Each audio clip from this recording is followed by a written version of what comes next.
Jake Brend and Derek Duke break down everything you need to know throughout the Big 12. This is Bigger Than 12, presented by WealthCharter Retirement Planning and Tax. From the Channel Seed Studios, this is Bigger Than 12 on Iowa Everywhere.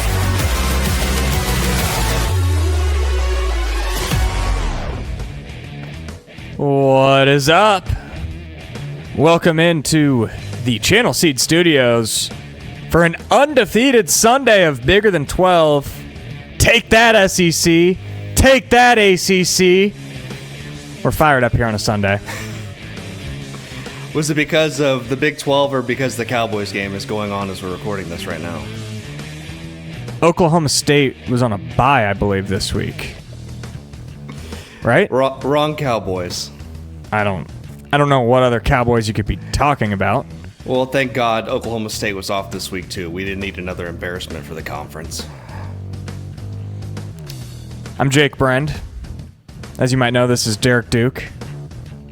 We are produced by Aiden Wyatt. Happy birthday, Aiden. On his birthday!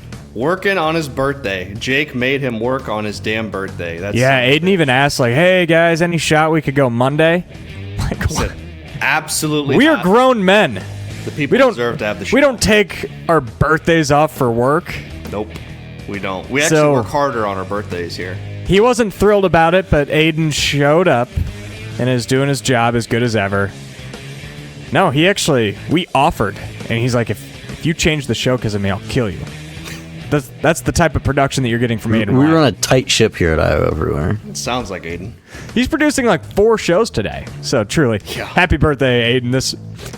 If we didn't have Aiden, this place would, I don't know where we'd be. It'd burn. I don't know where we'd be without Aiden. I don't know where we'd be without WealthCharter Retirement Planning and Tax. Probably not here. I'd probably be watching the Dallas Cowboys play. That would suck.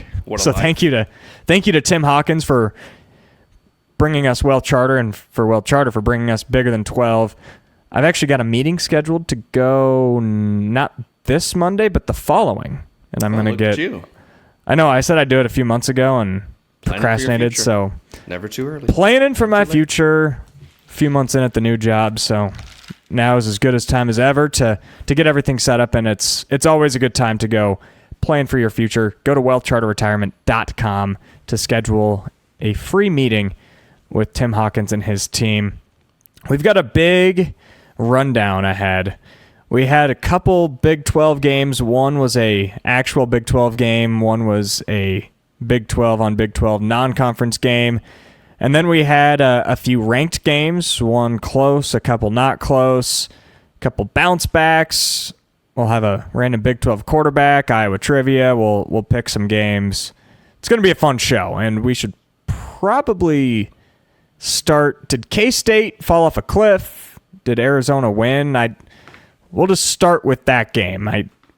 Whichever way you want to frame it, Arizona beats K-State, and the Wildcats, the Kansas State Wildcats are 1-3 to start the season. Derek, your initial thoughts from this game on Friday night? Well, I'm going to start the show with my Who Needs a Fix by Freedom Tire. It's Kansas State, and I think it's got to be Kansas State at this point. Things just keep going from bad to worse for this football team, and we keep sitting here every week thinking it's going to get fixed, and it's not. In fact, it's getting worse, and the sad thing is it's just not one thing. It's every single thing. If Kansas State was a car, they would need to go to Freedom Tire immediately. I mean, Avery Johnson has somehow regressed from last season. At times, he looks conflicted between running the ball and throwing it. Instead of trusting his instincts, he just kind of just does whatever. I don't know. He's thinking way too hard out there. And on the top of that, he's not on the same page as his wide receivers. So the run game's not there. You look at Friday night, outside of that end around to Jace Brown that went for a score, Kansas State rushed 33 yards on 24 carries. That's just simply not good enough. And that's with Dylan Edwards back as well. Yeah, it's mind-boggling to me. And then to top it all off, Matt Wells, the offensive coordinator, has been absolutely awful. It's so bad that I tweeted out that he may get sent to Iowa to be their next OC if he keeps it up. So, and the other thing is, it's not just the offense. The defense has been bad. The special teams has been I don't even know how to put into words how bad that they've been, and shocking to see what Kansas State used to be with their special teams. Like, that was something they hung their hat on for years, and now it's to the point where it is just it's inexcusable. Stupid penalties, muff punts. I mean, you name it. This team has done it all, and we're only the crazy thing is we're only 4 games in. We are 4 games into the season. This team is sitting here at 1-3. We didn't even think this team, neither you or I thought this team would lose more than 2 games this entire year. Nope. And here we are mid-September, and it feels like their season's already over. I picked them to win the league. I still don't think that's a bad pick. Okay. I just struggle to watch this team and not think that I saw something right. Like, they brought back pretty much everybody. They lost DJ Giddens. They lost some offensive linemen.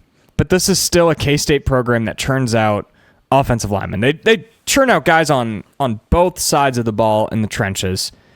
And you just come to expect them to be good at that. You expect them to be good at what they do, and they're not. They're not running the ball. They're not stopping the run. They're not really doing anything right outside of Jace Brown. Avery Johnson, I didn't think was the problem early on in the season. I still don't think he's the problem, but he's certainly not the solution right now. And I don't know if that is in his own head.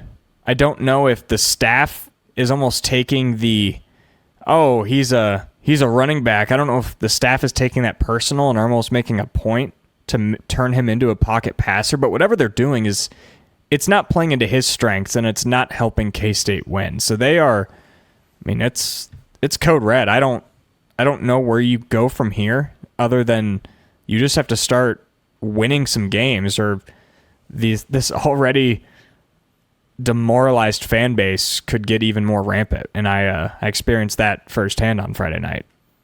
Chris Kleiman sees got to start getting warm at some point this year. Like, if things continue I think to go, it might be warm already. I can't believe that. I know we don't want to be overreaction. We talk hot seat quite a bit on this show, but I think it's typically the same 3 names. Yeah. I just never really thought that Chris Kleiman hot seat would be a topic this year. You'd have to tell me that they'd be in danger of missing a bowl game, and that's where we are. It's a rough start. 1-3 losses to Army, losses to your biggest rival in Ireland, a loss to an Arizona team who we should probably talk a little bit about. I think they're good. I think they might be good, might be the better verbiage. I know there's been a lot of talk lately about Brent Brennan came in, was just trying to, I guess, appease everybody, and they had a lot of toughness issues last year. You could see that very, very clearly. And this year he brought in a bunch of transfers, coming up a level, and they've bought into what he wants to do, and they look more like the team that we both expected them to be coming into the league last year. I still don't know if they're great, but a 3-0 start with a win over K-State is definitely a really good start. Yeah, and Fafita looks more comfortable in the pocket. I think he's getting a lot better protection out there. They might not have the offensive talent that I probably, last year we had high expectations for that offense. Yeah, you don't have a first round. You don't have a first round pick at receiver with McMillan. Yeah, so for me, they're able to run the football much better this season, which helps out Noah a ton in that offense. Defensively, I don't think they're great. I think they're respectable. So take it for what it is. But yeah, hats off to Arizona. I thought they played a really well game, and you got up early, and then within 5 minutes, Kansas State tied it in the third quarter, which kind of gave me a little bit of a scare if you're an Arizona fan. But overall, I think this team is much more improved than what I thought it was going to be up to this point. But the other question is, too, we have to wonder how much of it is Arizona improving and how much of it is Kansas State just not being very good. Yeah, and I think there's as much as you can draw up problems with Avery Johnson and his accuracy, or the defense and their problems in the secondary, I still think the biggest problem is something psychological. Something happened to that team when they lost in Ireland. We've seen it. We've seen it with so many different teams. Nebraska lost to a Northwestern team in Ireland a few years ago. That was Northwestern's only win all season long. Scott Frost loses to Georgia Southern a couple weeks later. He gets fired. Florida State last year lost in Ireland, had one of the most surprising, awful seasons in college football history. There has to be some sort of psychological impact to go through all of that trouble, do all of the sleep specialist stuff, watch your diet extra closely, do everything different and more intentional than normal, to do all of that and then lose and have to fly back and sit with that for an 8-hour flight instead of a 2-hour flight from Lubbock to Manhattan. It's got to be really, really tough, and I think they're broken. And Matt Campbell winning 3 in a row against them, I'm sure, does not sit right with anyone in that program or their fan base, and it's not helping when you lose to your rival 3 straight times. I almost wonder if it's just too much pressure on that team. Maybe we just put so much pressure on that team that they just broke, and when they lose that first game, the floodgates kind of opened, and now we're at the point where I don't know if there's going to be necessarily more pressure because nobody's really expecting to do much at this point. But I think internally there's a ton of pressure to get back on track. So going to be very interesting to see how they shake out this year. And it's funny because this is not a Big 12 game. So there's still only 0-1 in the Big 12. There is, I'm not going to say there's optimism they turn it around, but it's not like they've got to come out of this historic hole. Like if they go out, they should beat UCF after a much-needed bye week. They've got a tough schedule, but they're not completely out of the Big 12 title picture. But I would still say it's probably more likely they miss a bowl game than they compete for a Big 12 title. It's just an odd situation to have that type of start, but not necessarily be out of the Big 12 running. For sure. So we'll move on to my Who Needs a Fix, presented by Freedom Tire. Locations all around Central Iowa. I went there for an oil change last week. As always, really, really good service. I was there like probably 45 minutes, rewatched the Cyhawk game on my laptop, drank a couple cups of good coffee. I went to the Altoona location. You can hit up one in Ames, Altoona, of course, Des Moines, West Des Moines, Urbandale, and go and get in on their giveaway on iowaeverywhere.com. Win yourself a set of 4 free tires, and if you win, you can donate it to a charity of your choice. My Who Needs a Fix is the Colorado Buffaloes, and this is a long-term Who Needs a Fix. I'm a little concerned for the state of Deion Sanders' program. That's the media cycle, I think, has left Colorado a little bit. You don't hear them in the national buzz as much. Is that a good thing? Is it not? I don't know. But what I do know is that last year they won 9 games, and they had who I thought was maybe the best quarterback in college football, and you had the best player in college football in Travis Hunter. You don't have that right now, and Colorado looks like a 4-win team. I'm really struggling to see if you don't have a Heisman winner, you don't have Shadur Sanders. I struggle to see where Colorado turns this around long term and how they become an annual Big 12 contender, or even just like an 8-win team consistently. And I haven't seen it this year. I really haven't seen a single sign this year. I think going with Ryan Staub as your quarterback was interesting. Going from third string to being the starter in your first conference game of the season was a very interesting move for me. And I think when you watch him on Friday night, you can say he looks like a third string quarterback. And yeah, it was honestly quite shocking to me that the coaching staff left him in the entire time without bringing in Salter or Lewis. So, and I will say he doesn't have a whole lot around him, which is tough for any quarterback. He doesn't have a run game to lean on. They don't have these fantastic wide receivers. They don't, but I think that's the problem for me as well. It's just Colorado is finding out the hard way just how much Travis Hunter and Shedeur Sanders covered up for that team last year. I think they're finding out the hard way this year, and they are going to struggle. I mean, I don't think either one of us had them in our top 8 or 9 this year. Yep. So neither one of us are expecting a ton from this team, but just because their coach is Deion Sanders, all the media and attention is going to be on them, whether it's good or bad. I mean, if they're bad, people are going to be talking about it. If they're good, people are going to be talking about it. Yeah, I just look at it from an Iowa State perspective. And for me, that game in Boulder is a must-win. The team that I've seen, or what I've seen from that team against Georgia Tech, against Houston, I see a 4 or 5 win team. And when you can play a 4 or 5 win team on the road and you want to compete for a Big 12 championship, you got to win that game. And I'm just not too threatened by them. Houston, on the other hand, that's a team that I would not want to see if I was a Big 12 contender. I don't think the Cougars are contenders by any stretch of the mean, but I think that they're going to have a say for something in November. That like they're going to trip somebody up, and they are a frisky 7-win team, and I really like what I see out of Willie Fritz's squad. Yeah, for Houston, that they're going to be part of my refreshing take of the week by Carbliss.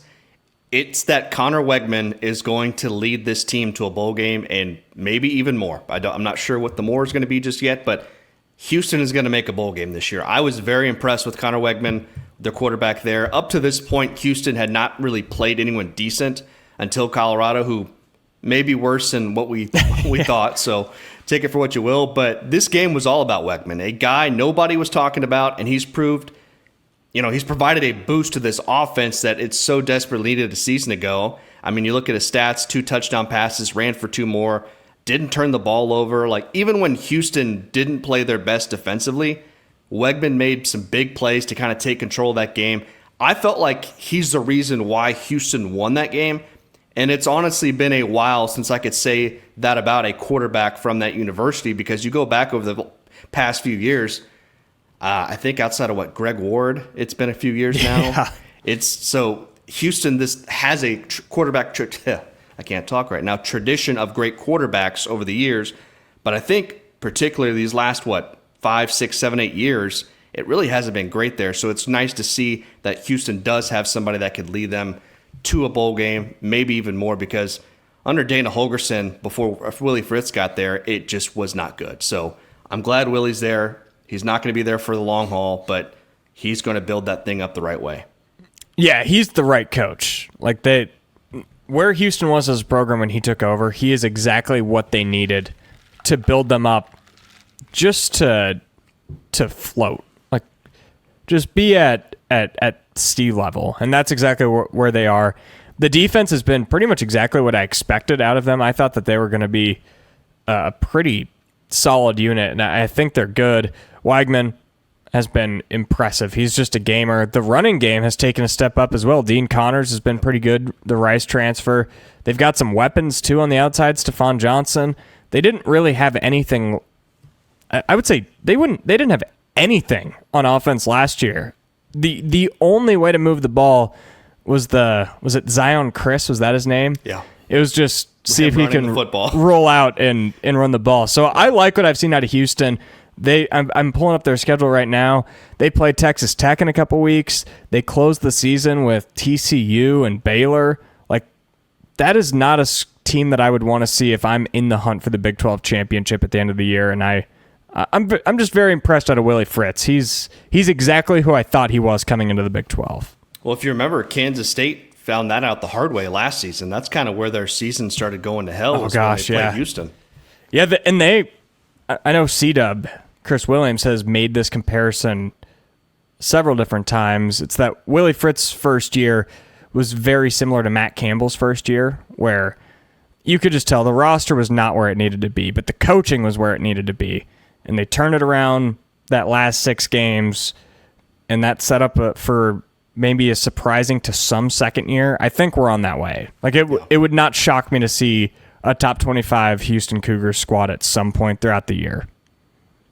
Maybe not this year, but in the future. Well, I'm going on record and saying this year. That's my refreshing take. They were just my refreshing take, and I didn't even put them that high. But no, my refreshing take comes in our next segment, which is cracking one for the Clones, as Iowa State walks in to Jonesboro, Arkansas, and leaves with a win. It's not something that many Power 4 teams do, because not many Power 4 teams walk into Jonesboro, Arkansas. I'll just say that part quiet. Save that money. If you were there, I pray to God that, obviously not in Jonesboro because it was a dry county, but I pray to God in some of the surrounding counties they sold carbless, because it was 112 on the field in the second quarter. That's like the optimal time to have a carbless. It is so hot that your face is melting off, and you can just down a premium handcrafted cocktail. Go and pick up carbless at your local convenience store, liquor store, gas station here in Iowa, because I know they sell them here. There's no dry counties in the state of Iowa, so you can pick up a carbless wherever you get your fixing. My refreshing take is just relax. Take a deep breath. Iowa State's 4-0. 4-0. They're 4-0 for the second time in a row. That's the first time Iowa State's been 4-0 in consecutive seasons ever. Ever.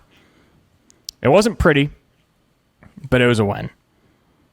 It could have been a lot worse. It could have been 2023 Ohio. It could have been a loss. There was a lot of stuff that went wrong. Special teams was a disaster. Special teams being a disaster led to the defense not being able to get off the field.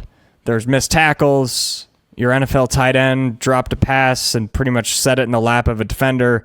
Rocco Beck missed a couple throws. There's a couple play calls that were probably just a little too cute. None of it matters. You're 4-0, heading into the bye week off of... I know everyone was laughing when Matt Campbell said it's the toughest schedule in the country, but off of one of probably the most trying 4-game stretches that Matt Campbell's ever had to coach. When you deal with everything that we just talked about with K-State, having to deal with coming back from Ireland after a loss, it's maybe not as bad coming back after a win, but there is still a lot of those factors at play.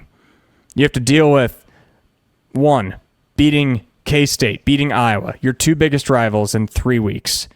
You had to play an FCS game on pretty much 5 days rest coming off of the plane back from Dublin. You also have to finish that off with going to Jonesboro. And it's I don't care who you are, I don't care how good of a team you are, it is human nature to maybe be a little flat after playing the first college football game of the year in an electric atmosphere in Dublin, coming home for the first home game in front of a sellout, and then playing the Cyhawk game. It is hard to go stay in a hotel in Memphis, take a bus an hour to Jonesboro, and play in 100-degree weather.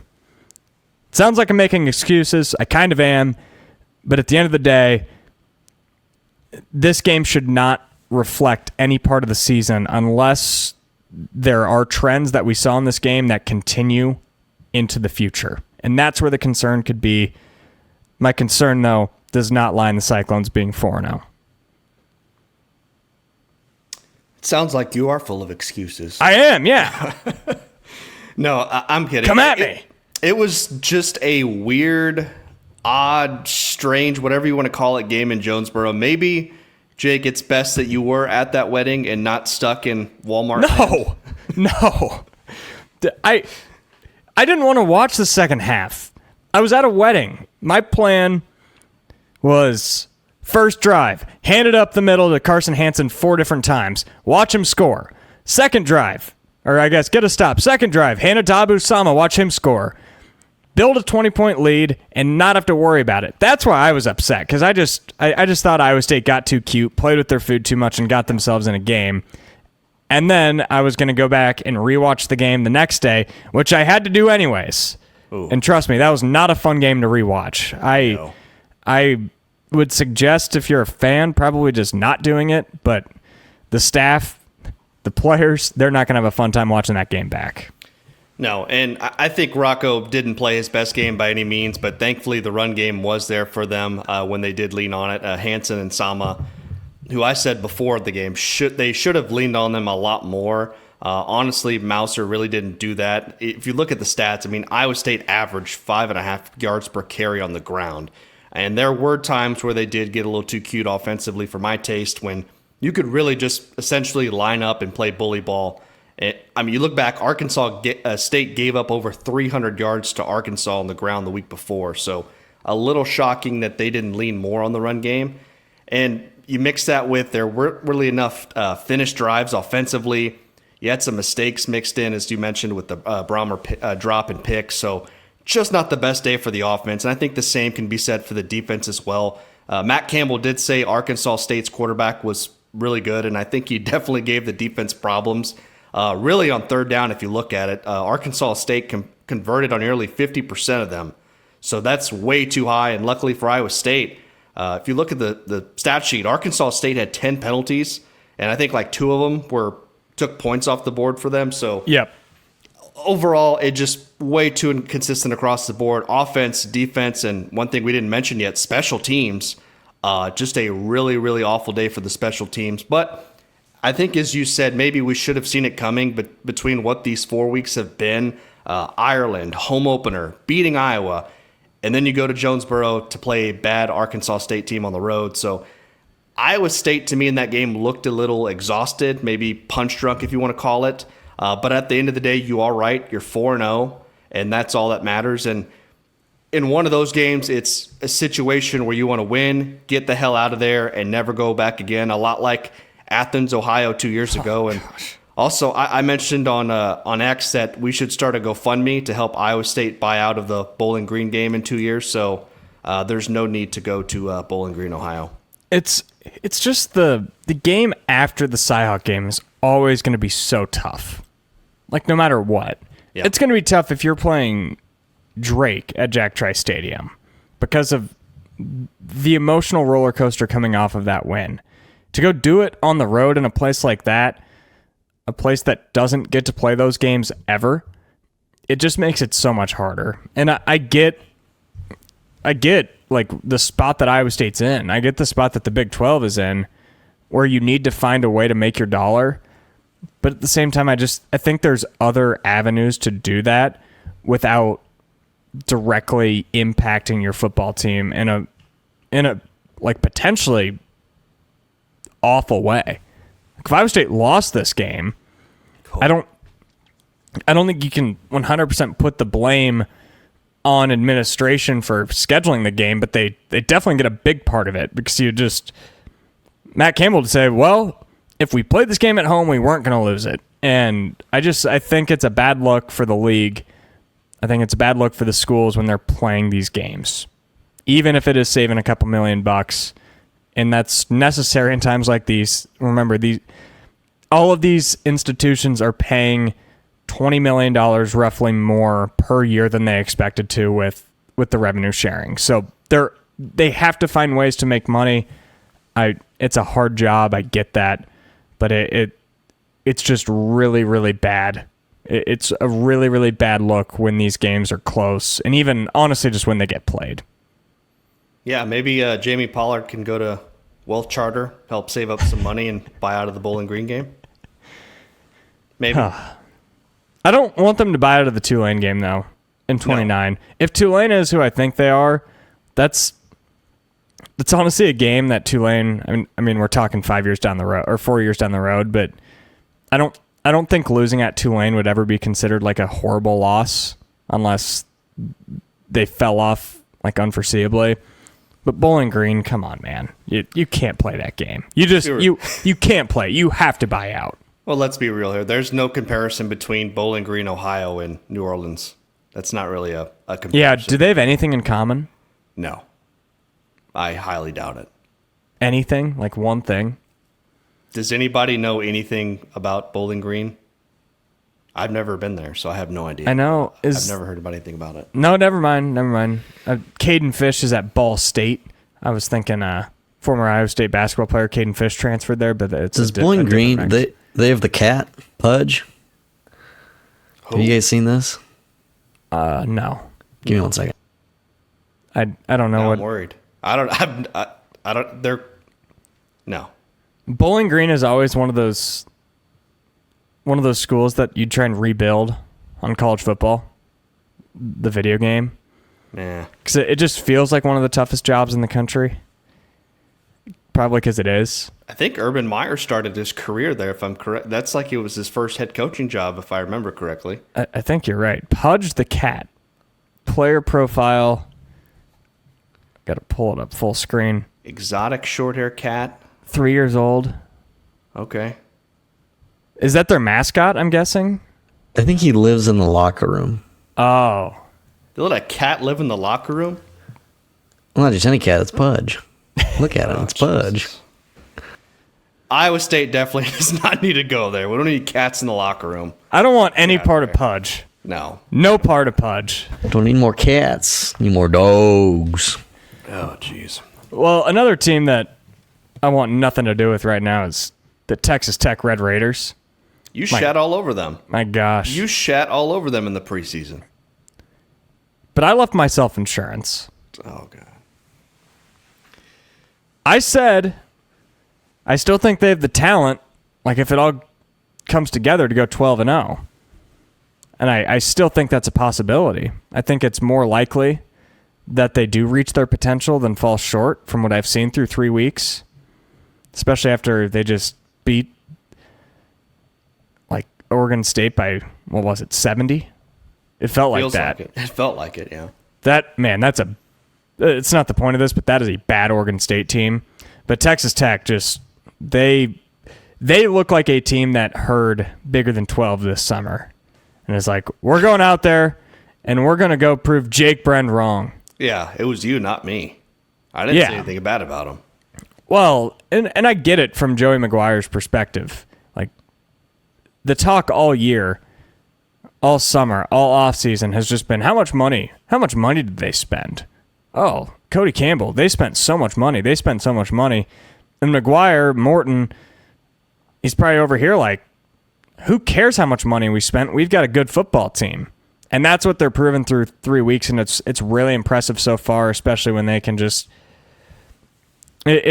Oregon State might be one of the 20 worst football programs in the country right now, but it does look better when you go out and beat a team with the name Oregon State. Like, it's better than doing it against Bowling Green, Arkansas State, Wyoming. You get the picture. It was a boring game, but in the best way possible. Tech got to throw their tortillas, and then you had the weather delay happen, which was, it felt like it kind of killed the energy in the stadium, but it really didn't. Tech stomped on the gas pedal, and Oregon State did not stand a chance in this one, and that explains why they were a 20-plus point favorite heading in. Morton throws, 4 touchdown passes? Yep. Tech had 3 receivers in this game go over 100 yards between Eakin, Williams, and Carter. And if you look at one point, Tech was actually up 35-0 in this game before they kind of let up. And I have to say, their defense probably to me is what impresses me the most. They've been outstanding so far. My only gripe about this team right now, and that probably has to do with a little bit of the injury they had in the preseason, would be their run game. Other than that, this team looks ready for conference action. Yeah, they're really good. The weapons, I know a lot of the talk was you went and spent that much money and didn't really buy any weapons. And I think they're proving that they maybe don't need them. Like Caleb Douglas, he was their 4th leading receiver. He might be their best receiver. Jacoby Williams is a stud out of the backfield, also can catch passes. I think as long as Baron Morton's playing point guard out there, he had one really stupid mistake in the red zone. As long as he's playing relatively mistake-free, they've got what it takes to win the Big 12. And unfortunately, that could be decided next week, like for better or worse. Yep. Not completely decided, but one team is going to come out way ahead in the overall Big 12 picture next week when Texas Tech hits the road for Salt Lake City. I can't believe we're being treated to this caliber of game this early in the season. Big noon kickoff's going to be there. For a 10 a.m. local kick. They got to be so mad. They were in Evanston, Illinois this past Saturday, and just you compare that to what we saw in Ames the week before, it just wasn't even close. I mean, all they could talk about was Northwestern's, like their little stadium, their little soccer stadium. Oh, the view's nice on the lake, but it looks like it's a high school stadium with an NFL view. That's what it is. It's terrible. That leads us into Utah, who played a similar spot to Iowa State. They went on the road and played Wyoming, which is a school that I think Brent Yormark should make a bylaw that no Big 12 school can travel to Laramie to play the Cowboys. It just shouldn't happen. Utah dominated statistically in the first half, but only had 3 points to show for it, and then was just able to impose their will in the second half. And I don't want to say survive because they won the game by 25 points, but they got out of there unscathed, even though it wasn't the prettiest performance of their season. They pulled their head out of their ass. That's what they did in the second half. That's exactly what happened. I mean, just like with Iowa State's random road trip, I wasn't a big fan of Utah going to Wyoming, and those feelings were pretty strong when Utah was up just 3-0 in the first half, which, by the way, if you look at the drive chart for Utah in the first half, it's bad. Maybe one of the weirdest I have ever seen. Listen to this. First drive, field goal, miss field goal, punt, fumble, block field goal. Yeah, it was certainly not great. But then eventually Utah did settle down in the second half and dominated. Most importantly, they finished drives in the second half, and the Utes did what they did best, which is run the football. They ran for over 300 yards in this game, and shocker, Devin Dampier was the guy that really led the way for them on the ground. So that's what Utah's going to do. They're going to run the football, and they're going to play great defense. So far this year, they've done both extremely well. But again, their biggest test is going to come next week against Texas Tech. It's definitely a concern to have a freshman kicker who's 1 of 4 on Saturday, 2 of 5 this season. Certainly looks rattled out there. I don't know what to make of it. I'm not a kicking expert by any means, and I don't know what they have behind him, if they have anything behind him, but we have seen the kicking game be vital in the Big 12. Like Arizona State almost played themselves out of the Big 12 title picture last year because they're kicking.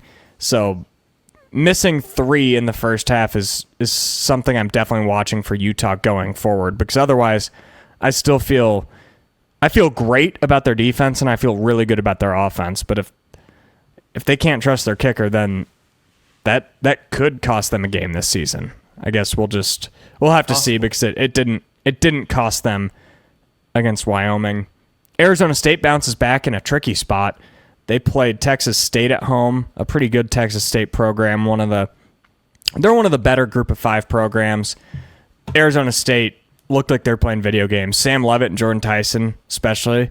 Just go look on Twitter for some of those highlights from that game.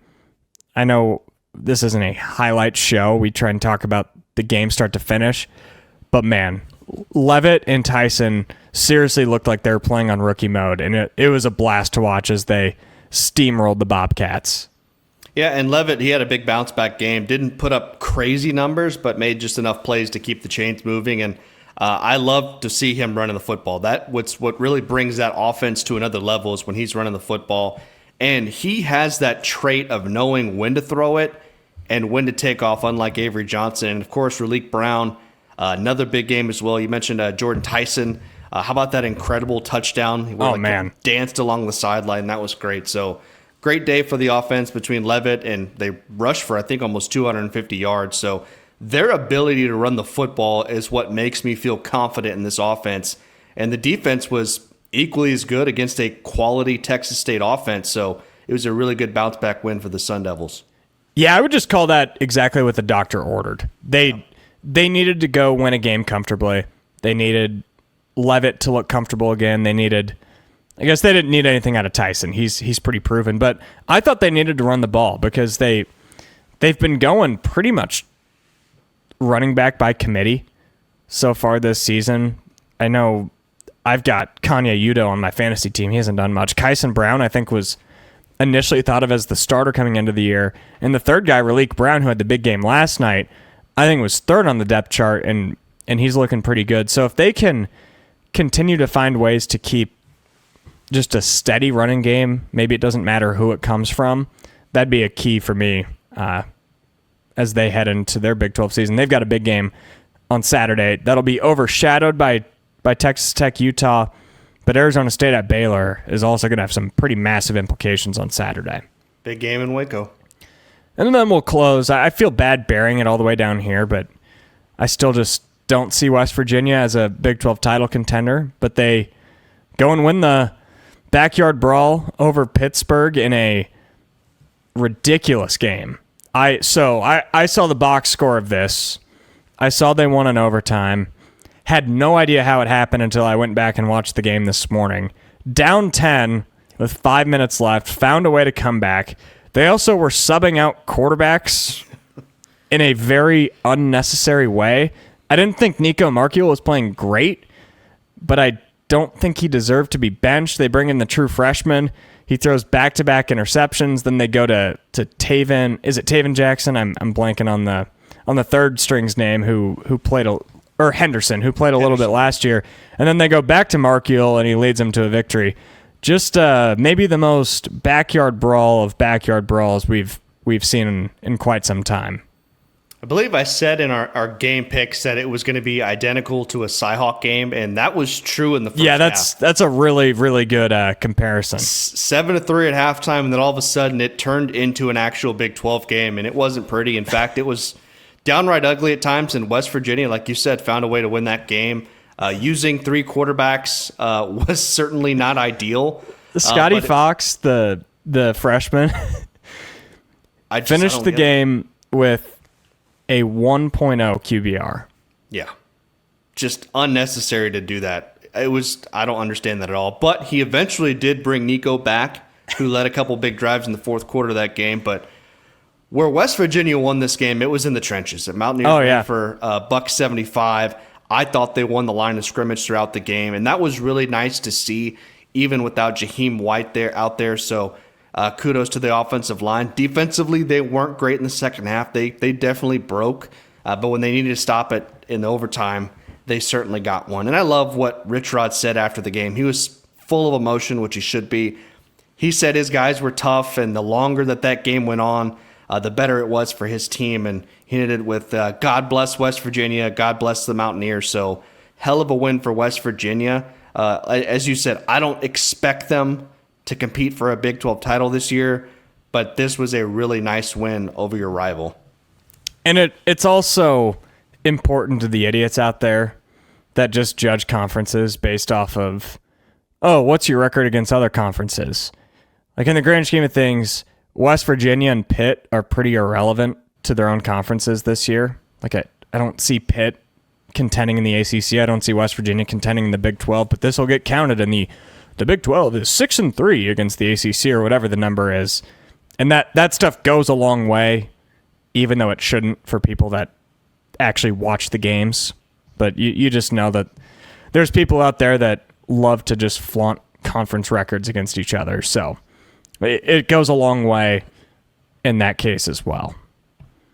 So good for West Virginia to bounce back after a disappointing loss at Ohio last week, and we'll see. I wouldn't want to go out to Morgantown, especially what I saw from Ty Edwards. I was really concerned when they lost Jaheim White. Ty Edwards looked really good. I still like Rich Rod as a coach, and I think they're pretty good up front on both sides of the ball. So that's not a chip shot if you're a Big 12 contender to go out to Morgantown and walk away with a win. So I'm still keeping my eyes on the Mountaineers a little bit. That's fair. That's fair to say. Overall, I think for the Big 12, it was kind of, you don't want to say a boring weekend, but it was a little boring. Like, Saturday did not live up to what Friday night gave us. I thought Friday night was really man, that was awesome. I think the Big 12 should invest more in doing these big Friday night games, have at least one matchup on Friday night every week. So we'll see how that goes maybe next year. But I really like what they did with the Friday nights, and I think, honestly, it was a lot better than what we got on Saturday. Hey, next Friday will live up to the hype. Iowa at Rutgers. The pinnacle of college football right there. Oh, boy. You couldn't pay me to watch that game.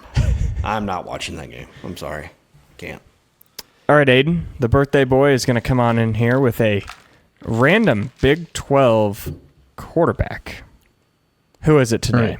I think this might be the farthest we've gone back. I think we might have one that was older. Okay. It's still within the last 15 years. Austin Arnaud. Did I just guess it? What the hell? He didn't It's even also show it. not. Okay. Was that planned? No. I feel like the odd I man thought out I'd here. catch you off guard actually going with an Iowa State quarterback. It's Austin Arnott. You just said 15 years ago, and well, so when Aiden said like, "Oh yeah, we're going as far back as we have," I was about to like joke and say, "Oh, Sage Rosenfeld's," and then he said 15 years, so I just said Austin Arnott off the top of my head.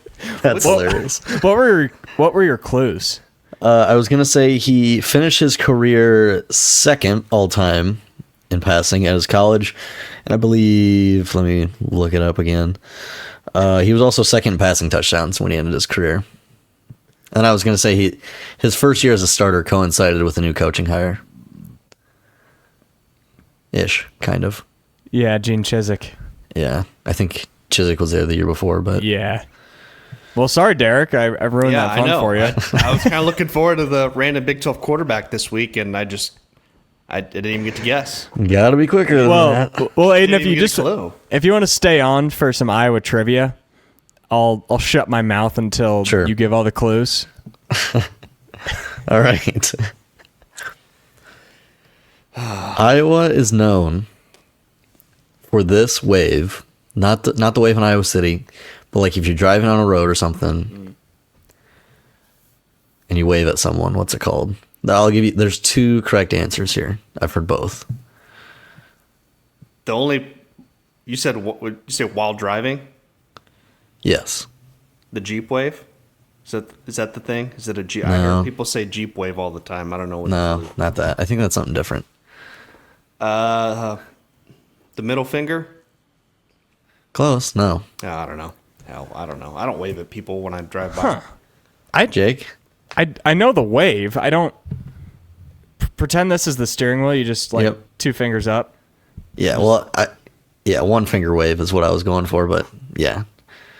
To each their own. But See, yeah, I always do that's two the- fingers. I didn't know I've there heard was a the name for farmers. it.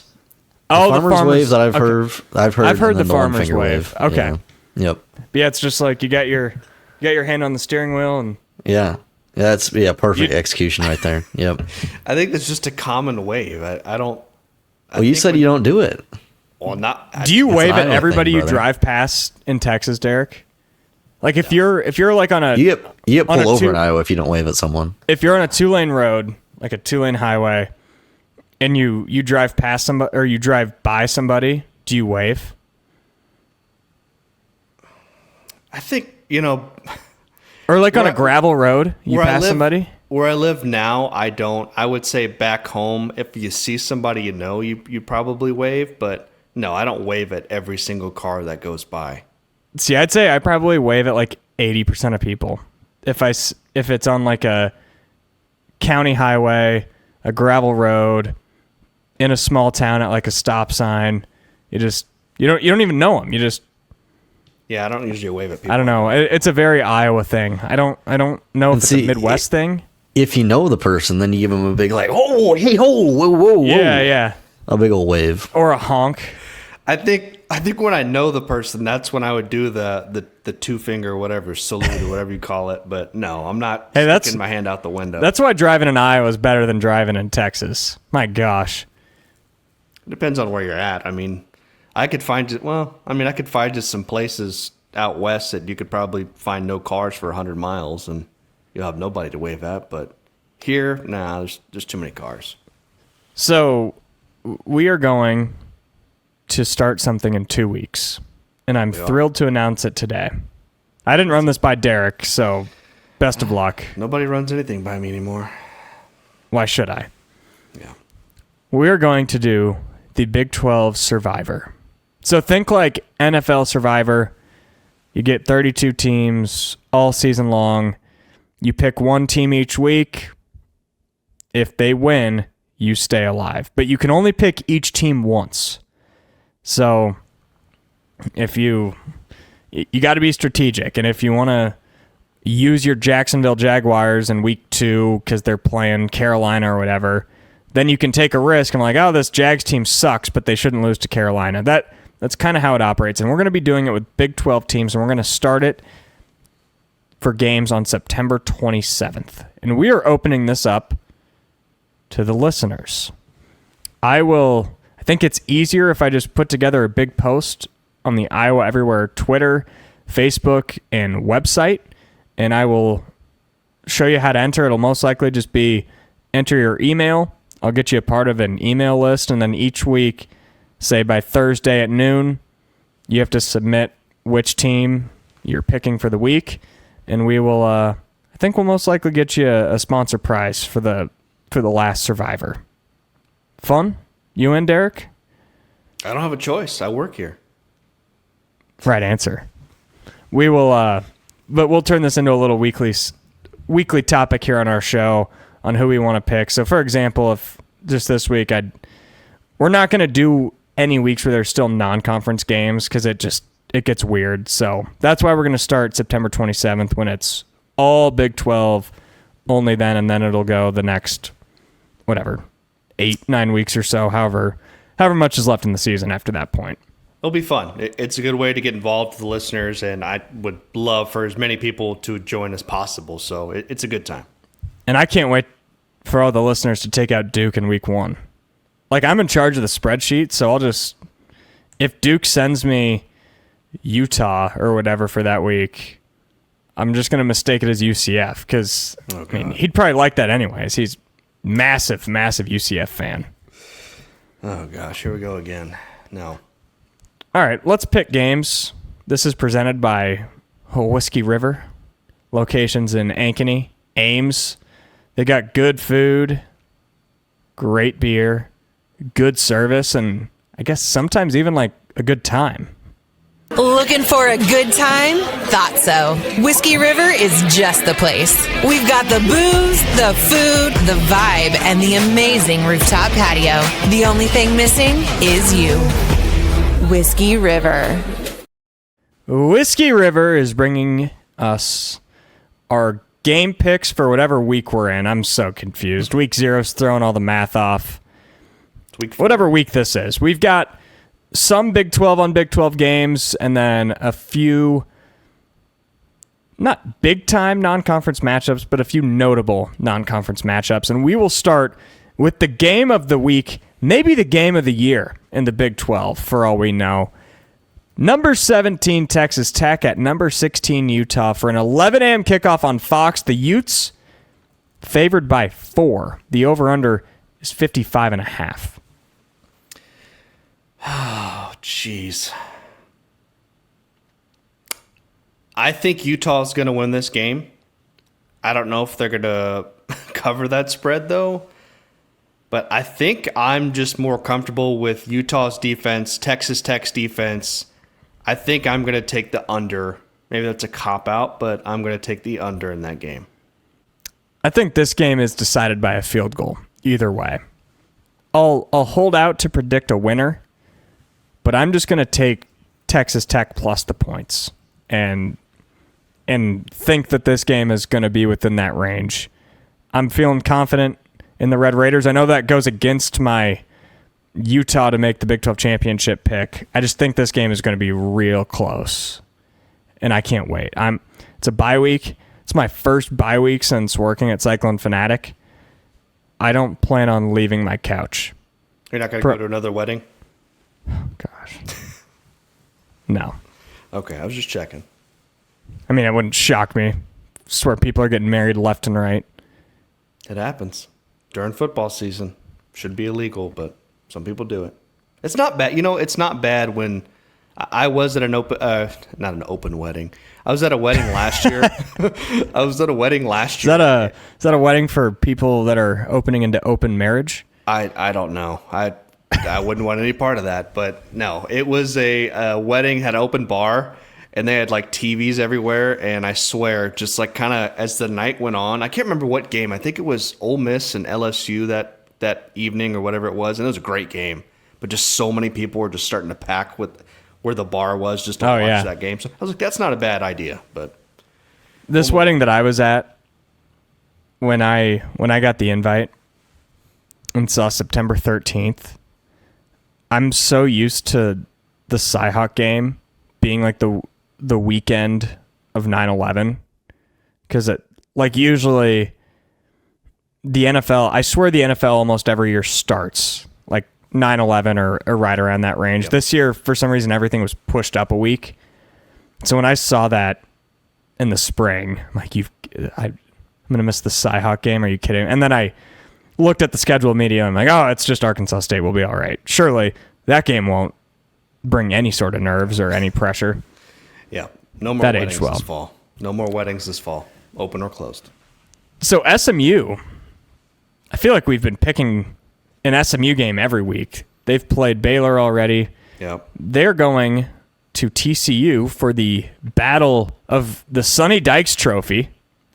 I think that's what they play for. It's the Iron Skillet. Close. I think it's one of the Sonny Dykes Iron Skillet Trophy. There you go. We'll just put his face on the skillet. Did SMU lose this last week? No, they beat Missouri State. Yeah. I knew they were losing at some point to Missouri State. Apologies, I didn't do my research. So SMU is a 7-point underdog to the TCU Horned Frogs. The over/under is 63.5. God. It's going to be a shootout. I have no doubt about that because we saw this last year with these two got together. SMU actually won that game out last year, so they do have the Sonny Dykes Iron Skillet. However, it is going to come back to Fort Worth where it belongs across town, so I'm going to take TCU to cover that spread there. I'm with you. I think TCU takes care of business. They will take what happened last year.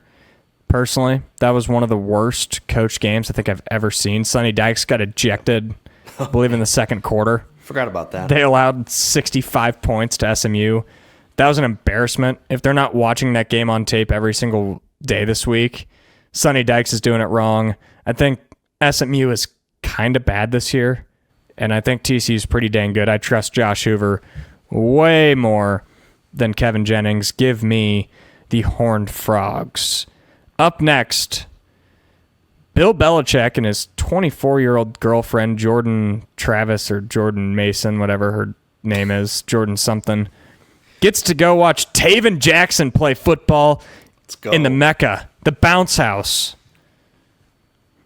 UCF is favored by 6.5 points over North Carolina. The over-under is 49.5 for this primetime game on Fox at 2:30.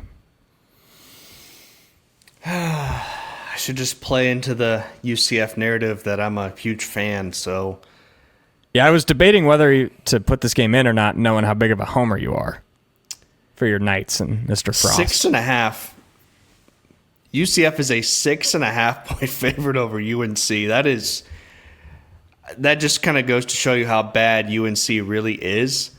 I don't know if I could... I don't know. That's a really tough spread for me. You know what? Screw it. I'm going to take UCF to cover that spread. Shocker. I don't feel good about it at all, but I will take UCF to cover that spread.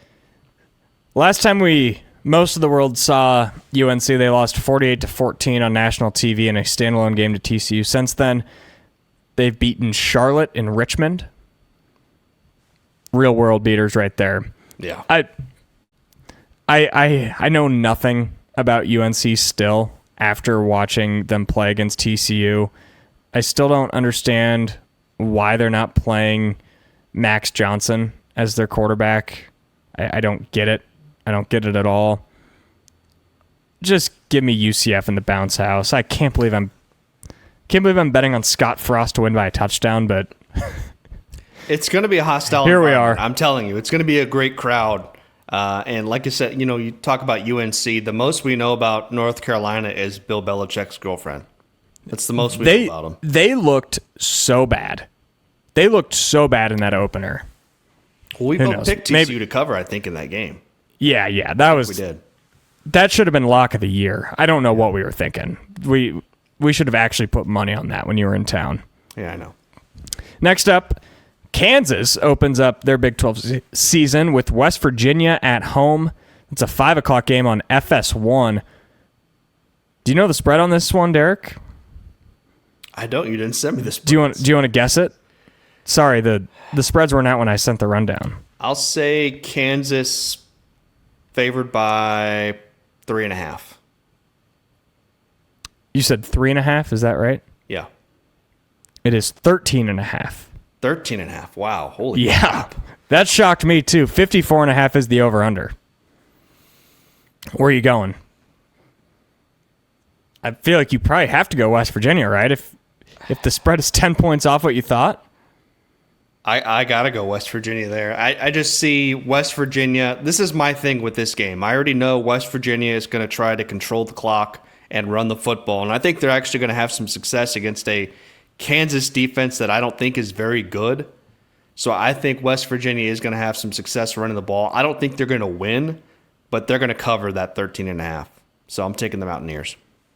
Since I would have thought the spread would be lower and it's not, I'm going to go the other way and assume that Vegas knows something that I don't know.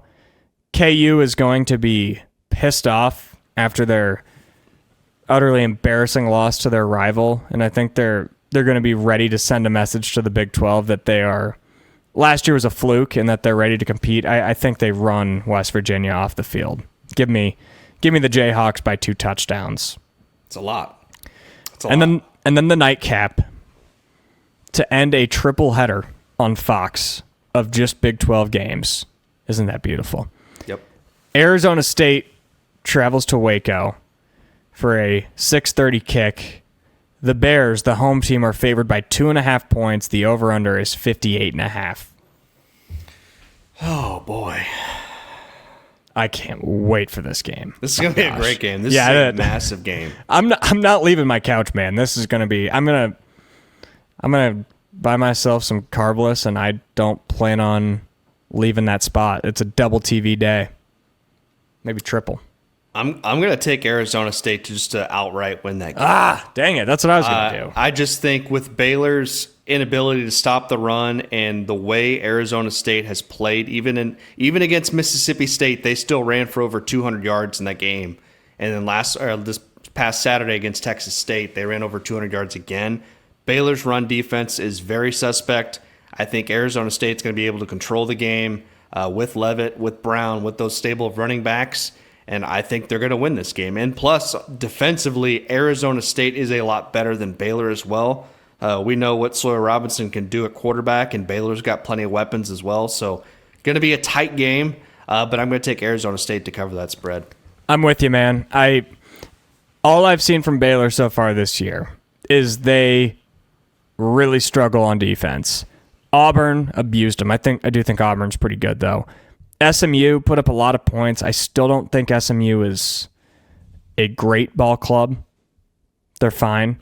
I trust Kenny Dillingham more than a Baylor team that's probably feeling good about themselves. Whenever Baylor is feeling great, I'm going to zag the other way. I'm like, all right, they're probably going to have a disappointing loss. And if they're reeling, I'm probably going to zag and be like, all right, Aranda's got one more in him. And I think right here is where you turn on the game, and Arizona State might be up 2 touchdowns in the first quarter, and the people of Waco start to get a little warmth under Mr. Aranda's seat. Right now they want him, and then after this game they're going to be ready to fire him, and that's when we're going to jump back on Baylor. Yeah, I see. And then they close the season with Utah in their third to last game. And that's like, Baylor's 7-4 7-3 heading into this game, or 6-3, and they shock the world and knock off undefeated Utah, and Aranda extends himself another year. But is that game in Waco or in? That's in Waco. Yep. Okay. They do have their home games. They get ASU, K-State, Utah, and Houston all at home, so it's a good slate. It is a good slate, but that's besides the point. Give me the Sun Devils on Saturday. And those picks are brought to you by the people at Whiskey River, who are always looking for a good time. That's a great place to be on Saturday if you don't have any plans, don't want to stay home. Oh, man, you're right. Maybe I'll have to go drink some carbless at Whiskey River on Saturday. There you go. Plenty of TVs they've underrated part about a good bar, a good restaurant, is really comfy bar stools. Oh, they got the best. They've got it made. They're great. They're fantastic. So thanks to Whiskey River for their support here of Bigger Than 12 and Iowa Everywhere. Thank you for tuning in to Bigger Than 12 here on Iowa Everywhere. It's a long show. How about them Cowboys? How about them? Happy birthday, Aiden. Nobody's messing with the Dallas Cowboys. You mess with the Dallas Cowboys, you come through me. Oh, shut up. Happy birthday, Aiden. Thanks for all you do and all of the great production. We will be back next week with Bigger Than 12 here on Iowa Everywhere.